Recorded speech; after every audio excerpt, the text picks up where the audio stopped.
C'est vrai qu'on entend depuis le début ces voix qui nous disent mais non, on n'est pas anti-israélien, le problème c'est Netanyahou, on est anti-Netanyahou. Vous leur répondez quoi à ce type d'argument?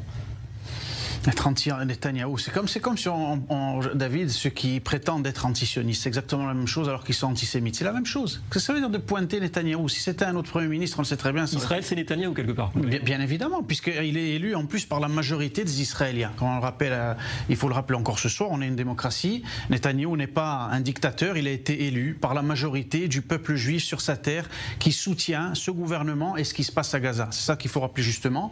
Et maintenant, pour revenir encore, parce qu'on parle d'Emmanuel Macron dans ses déclarations.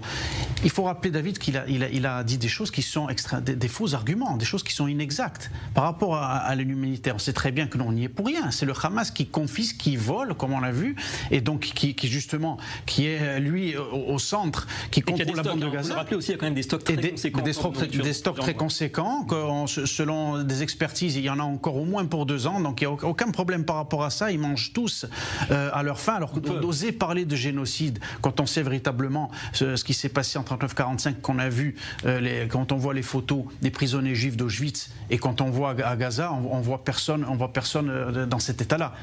Donc ça, c'est le plan surtout, le plan. C'est honteux. Voilà, le plan, la conception. Donc d'un président de la République qui puisse déjà, quand c'est un intervenant sur un plateau qui le dit, c'est extrêmement grave. Ce sont des mensonges. Même président de la République en Europe aujourd'hui, qui est censé représenter un pays aussi important que la France, de finalement être le relais, parce qu'il a un rôle aujourd'hui, il est presque au niveau d'être l'émetteur du Hamas en France. Il a un peu le même discours que la France insoumise, c'est extrêmement grave. C'est-à-dire qu'on entend en règle générale dire les élus de la France insoumise, de dire ce genre d'aberration, de mensonge. Mais là, c'est Macron qui est au plus haut. C'est le reproche qu'il est fait effectivement par le Bien évidemment. ministre israélien.